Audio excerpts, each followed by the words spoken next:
And the sign language interpreter this morning is Mini Mbesa. In studio, we are with Dr. Alice Kande.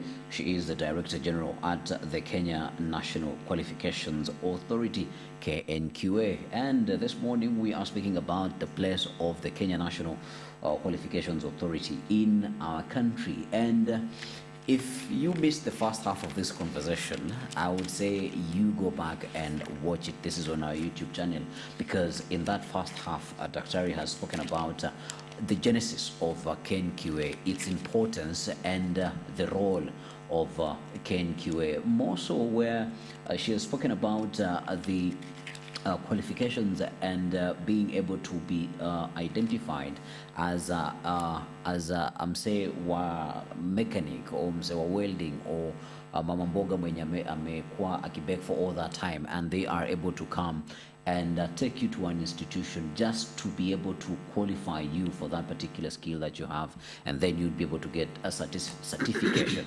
If you also know, this was one of the things that our political class really tried to play with in terms of wooing voters to come onto their end. So if you missed that particular half, kindly go back onto our YouTube channel to be able to watch that. You will find us at Science TV Kenya. Madam Kande, before we went for the break, there is a two-part question that I asked, and you had answered the first question. And the second question was about some of people who have the capacity to go abroad and work abroad, and we've seen also the government is very keen on making sure that we export skills.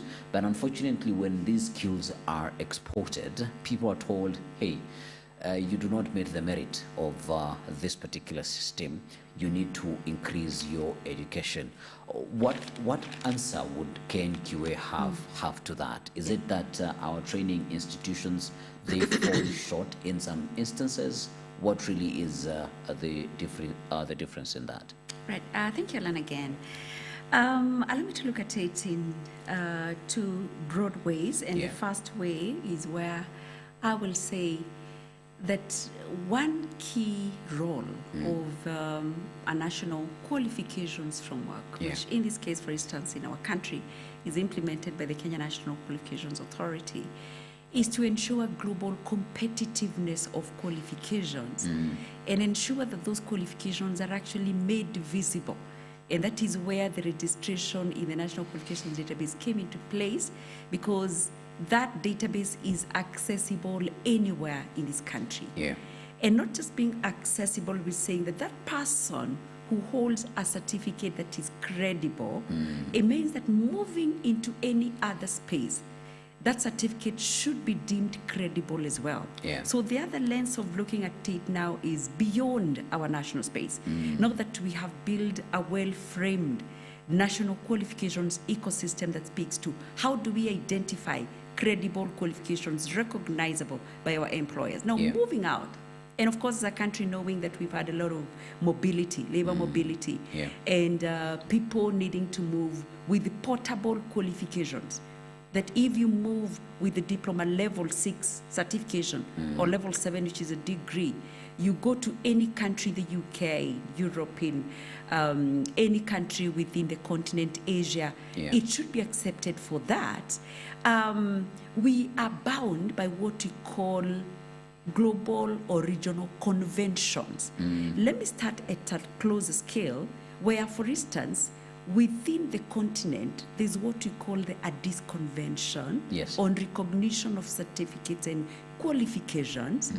Within the global space, we also have the Global Convention for recognition of qualifications. And what happens is that countries are bound to ensure that they frame and articulate their programs, their qualifications in a way that they will be comparable and acceptable in any space that a certificate finds itself. And so if we ourselves as a country do not package our certificates in a way that they will be accepted in any other country, then we are doing an injustice to ourselves. To the people, However, we have a mechanism in place and very clearly provided framework on how do we ensure that as we embrace these conventions that bind us to ensure that if a qualification is recognized in one country because it is credible, and we can confirm that from the legislations in that country, then when they come here in this country, we are bound to recognize them. However, we are also allowed to check where they are mapped within our framework. And so that is exactly what happens. You give a case of when we have the issue of nurses, and that is one space where we have people really moving with certificates, and when they find themselves on the other side of the globe, they're told that there's this component that is missing. You need probably to bridge it. That happens. Because they also, I talked about clear articulation, for instance, of the levels. So a nursing being awarded a level 6, a diploma in our case, even if we have mapped it in our framework, when they get to the other country, it has to be subjected to that framework. And so if they find that there is a gap that needs to be filled, they'll actually flag it out. And so what we do is to compel our qualification awarding bodies, because they have that legal mandate to ensure that the programs are well benchmarked, and also looking at which are the spaces where we intend our graduates to land as well. Because it is not just in our national space. However, the good thing is that there are always those mechanisms. There are those who don't normally fall off, even if they go to UK and other places. They are able to bridge. If they're not able to go seamlessly and they're onboarded, they will be able to bridge that which is missing, and they will be able to progress. And that is the essence of a national qualifications framework, contributing to the ecosystem, not just nationally, but also globally. Allow me to say that towards that, Kenya has actually been very vocal in ensuring that we also work with our peer countries.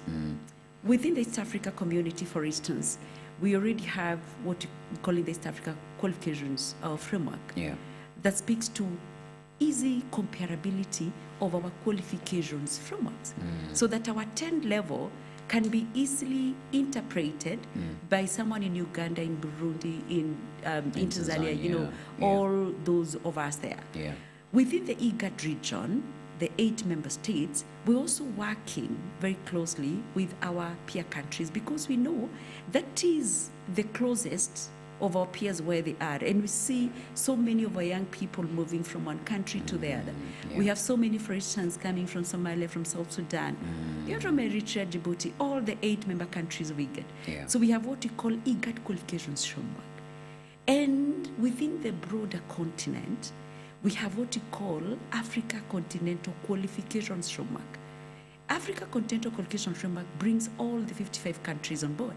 Of course, there are countries that are a bit far away. They are yearning to really have their qualifications ecosystem mature up and well provided for. So we are at different levels of implementation. But the bottom line is that we are having a common language in terms of qualifications. So that when South Africa has a level 6, which is a diploma, it is easily comparable with our level 6, which is a diploma in this case. And what this does is that now when you go to global level, you go to Asian, there's Asian Qualifications Authority at that continental level. You go to Europe, there's also for Europe. So they are able to speak to each other. So progressively, we are actually connecting this bridge to ensure that these issues, challenges are being flagged out, are progressively addressed. As we speak, I've talked about this umbrella body called Africa Continental Qualifications Framework. Kenya, South Africa, and Zambia have been identified to lead, to be at the front, to lead the rest of the countries within the continent, so that we all have mature and comparable qualifications grids. And we are really grateful, because that was really a great honor. We are able to really pull the countries together, because we know at the end of the day, we're also beneficiaries. It is our people moving from our countries to the others. To the others, And so our qualifications should be deemed as such. And that is a very huge plus. We've seen that gap closing progressively. It's gradual, and we know that as we continue to come on board, because the globe has actually become very small, and we're able now to connect very easily. For instance, right now, if our graduate nurse goes to UK and a university in UK or an employee in the UK would want to get verification of that diploma, it is so easy. Or they can write to us, or they can actually even get to the National Qualifications Database and confirm and see how is it articulated for themselves. And so our rallying call, basically to ensure that we address those challenges of where a certificate will be deemed lower, if not higher, is to ensure that we do our bit, ensure competitiveness, right from development of a curricula. And that is what we do in bringing, I talked about the KNQA, bringing harmony in all the players. So from the development of curricula, having occupational standards in place. So we ensure that we tell them, don't just look at your small space. Look at the bigger picture. Don't just look at the players within our national space. Look at what are the requirements for nurses in the other spaces. And that helps in building competitiveness of our qualifications. We are running short on time, but before we completely run out of time, over the break, we were having a conversation and you're speaking about micro qualifications. I would like you to talk about that, but as you're talking about that as well, I want you to answer the question where young people are increasingly telling themselves to walk away from university education and they are going into collecting a skill here, a skill there, knowledge here. YouTube is a whole university nowadays. So from a point of having qualifications on a scale where they are accessed globally, aren't you as the CEO and all other academia people worried that there is a time that is going to reach and we do not have enough information to qualify if this particular person is educated or is qualified enough for a skill? Excellent. Thank you so much, Charlan. And you've spoken to what is really happening currently. As you would know, we are having reforms in our country. And we are looking at competency-based education and training. And that has well formed in the basic space. At the TVET space, we already have a framework, a policy framework on competency-based education and training, focusing on skills. And as we speak, we know that the universities are actively engaging in developing what they're calling university competency-based education and training. And you know what the focus is now? Is that we do not necessarily have to just fix our minds, get them fixated on a 1 year, 3 years, 4-year program. They are important, yes. However, because they've actually formed so many of us who've gone through and they're still going on. However, we realize that there's even another urgent need because we have to respond to the current labor market requirement. And what is the labor market saying? That what they're actually appreciating is a competence that is demonstrable, a skill that is demonstrable. If they want someone to do like a very quick programming or adoption of AI in your work, and you can actually do it, that you don't have to go to a university and do a course that will equip you with this technology, but you can actually grasp it and you will demonstrate that competence, then that be it. But then we have to help the employer because then there's a lot of fragmentation. You've talked about getting that training from YouTube. We have so many offerings, passive, open online courses everywhere. How do we ensure then that there's a mechanism in place that will guide even the employer that if I issue this certificate, it is a short focus certificate, but yes, it is credible. How would you tell that? So as a country, we are working on what you're calling micro-credentials framework. And that again is in appreciation that the National Qualifications Framework has to be open to flexibility on what kind of qualifications are required in the labor market. And so micro-credentials framework, in simple language, is just short, focused certificates that are issued upon attaining a certain competence that you can actually demonstrate. So you're given a certificate because you've run through maybe a 1 month course, even 4 weeks program. But actually, with that 4 weeks program and a certificate that you've maybe generated online, you're able to meaningfully engage yourself and maybe do some work that is meaningful to you or even to an employer in the labor market. And so what this will do is that we are trying to find a way in which we have a nationally accepted mechanism of identifying, mapping these short forecast programs. So that in essence, again, centrally, we are able to have an access of what is it that can be recognized. What are the requirements that an employer should also check so that they are not bombarded with certificates from all over. So at least some clear guidelines on how we can address this bit. Allow me to say also that this is not just a national effort. It is something that within our peers in the continent, a number of our countries are working on. Currently, Mauritius, if you look at the Africa Continental Qualifications Framework, Mauritius is ahead. They've already had the micro-credentials framework legislation passed by the legislators. South Africa is also working on one. Seychelles is working on one. Zambia as well.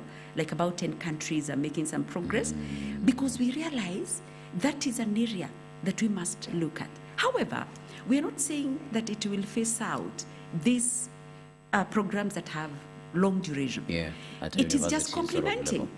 Because employers is saying, look, in as much as I need a 4-year program, I also need people who are learning fast. Because by the dint of how technology is making things move fast, we need people who are actually apt in adopting this and acquiring this knowledge. So how do we make them distinct from those who do not? It is through certification. How do we ensure that that certificate is actually recognized? It is having a national mechanism in place. So we shall be inviting the viewers as key stakeholders as part of requirement of development of such a national policy document. We must have stakeholder engagement. Public participation. This week, actually tomorrow, we shall be having what we call targeted. We've invited our subsector regulators and we've invited a few other players just to give their initial input. And then now from there, we shall open it up to the wider stakeholders so that the members of the public can see, does it speak to what you think it is? Because people have an idea of what a micro learning should lead to, but how do we then see this national grid helping? So we're seeing again in a couple of months, we shall be having that. And we believe that this will be a huge contribution to the current reforms that are in place that are talking about embracing skills and competences. And again, not at the expense of what you already have that is happening within our traditional training space. But of course, just ensuring that no skill, no competence goes, no knowledge goes unaccounted for. If it is certifiable, let it be certifiable by a credible institution that is recognizable, and so that you holding that certificate can actually make meaning out of it because it is recognized. And so we are grateful again as an agency because we're seeing a lot of support even from our development partners. Like allow me to say again, the development of that micro-credentials framework, we are so heavily supported by International Labour Organization. We're also supported by Commonwealth of Learning. We're also supported by other agencies that are coming on board. And all this is necessary because they want to ensure that people really get justice so that certificates are not just for select few, but it is for everyone who has a demonstrable skill, demonstrable knowledge. And a certificate shows exactly what I can do, not just a piece of paper, but because I have a skill, I have a competence, then I have a credible certificate. Thank you, Alan. Interesting. We're going to take a quick break. When we come back, we are going to be coming back for the last half of the conversation. All this, how do people get in touch with KNQA and some of the other things that KNQA does?